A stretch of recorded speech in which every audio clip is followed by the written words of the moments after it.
I brought a few guests for this week's Lucid Intentions. The first guest is Tim the Head. He went with us last week at the San Fernando Comic Con.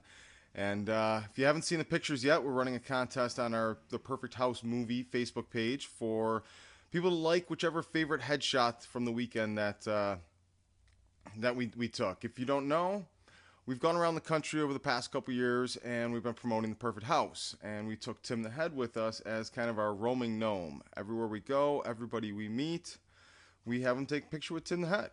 So check out those photos, like which ones your favorite is, and they'll win a prize. I'd also like to welcome a new guest to our show who's going to be a permanent fixture on Lucid Intentions. And he is Brett Favre. The man, the myth, the legend.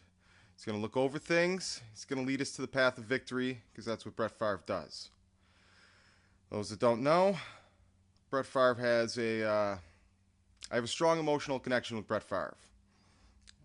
He's a man of many talents. I'm inspired by his play, his attitude, his work ethic, everything pretty much. I've modeled and emulated my life after Brett Favre. Unlike Brett Favre, we're going to wing it here for today's Lucid Intentions with what we talk about. I was walking back from doing some errands today, and I kind of had a epiphany, if you will. It's a beautiful day. I'm wearing jeans. The breeze is just enough where you can really get away with wearing any outfit, whether it's short sleeves or a hoodie or jeans or shorts, whatever you want. This is the weather that you're comfortable in. And that's what I came here for first and foremost. Couldn't do the winters anymore. But it started getting me to think and reflect on everything that we've got going on and I realized that I'm in this weird place again. This place where if life was any better, we would have full-blown success. We would be established, we'd be the success. If it was only that much better, that's where we would be.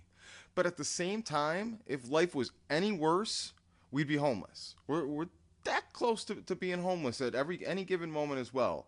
So that's the tightrope that we live in while we try to enjoy and handle everything around us. You have the stress of the uncertainty, but you have the hope of the uncertainty. And it's just a razor's edge that we walk every day. And this past week was no different. We finally met some people that I feel like are really in line with us and our commitment to the greater good. Like, we just want to make some great things and do it with some friends and great people. And you help me with this project, I help you with that project, and in turn we all fill the same roles for each other and build a tight-knit community. And I think we've met some special people that have some real deep ties to the community in that we're going to be working with pretty much going forward.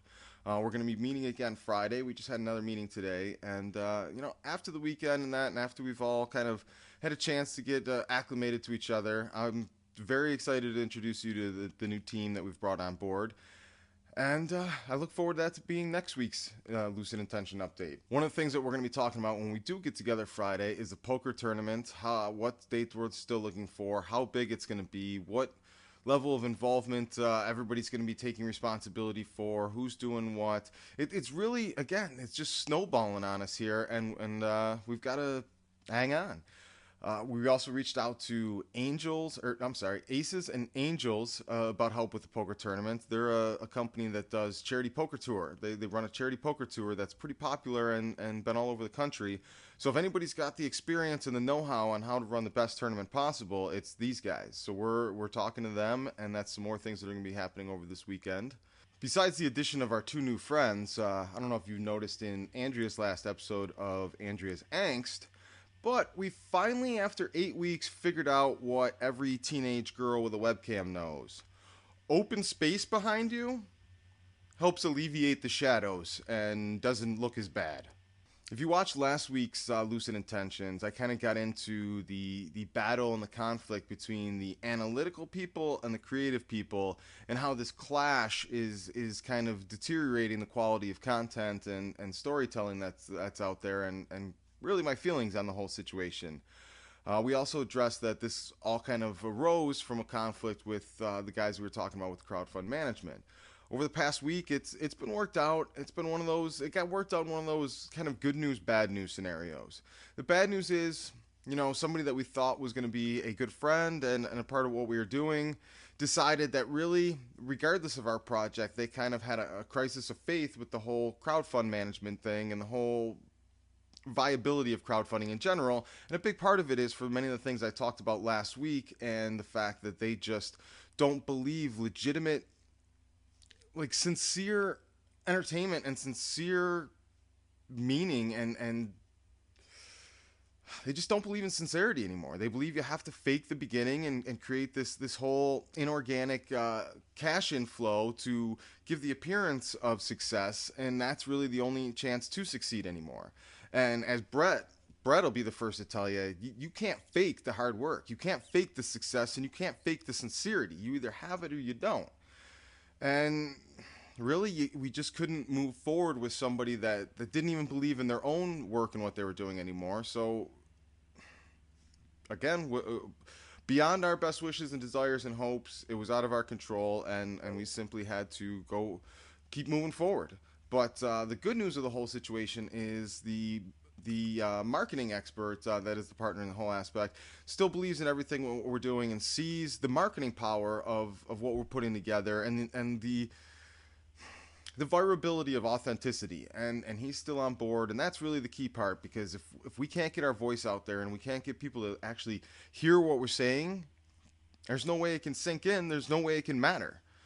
So we march forward. It's the way this business works, and it's becoming less and less of a shock or a disappointment when it happens. It's just, all right, well, this fit didn't work, we've got to find the people that do fit. And it's one big metaphorical puzzle. You just go around, oh, we've got this piece. Where does this piece fit? I think this piece will fit here. This piece will fit there. And then eventually, you put enough pieces in place, a picture starts to emerge. And we've got the corners, we've got the border outlined, and we're starting to find where the jagged pieces go. And the picture's getting more and more focused. But what it will always be is sincerity. And you want an example of what I'm talking about when I talk about this mainstream lack of sincerity and everything that happens, and how it's all just some sort of manipulation of some simple theory.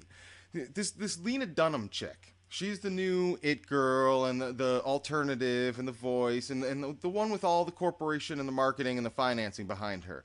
This is how they promote new things to talk about with her, and that on catalogs, because up till now, apparently the big draw for the big appeal is her goofy, funny shaped body. Well, this is how we're pitching her now. Lena Dunham, why she's over talking about her body. If you have to talk about why you're not talking about your body, you're still talking about your body. Again, but it's a different spin.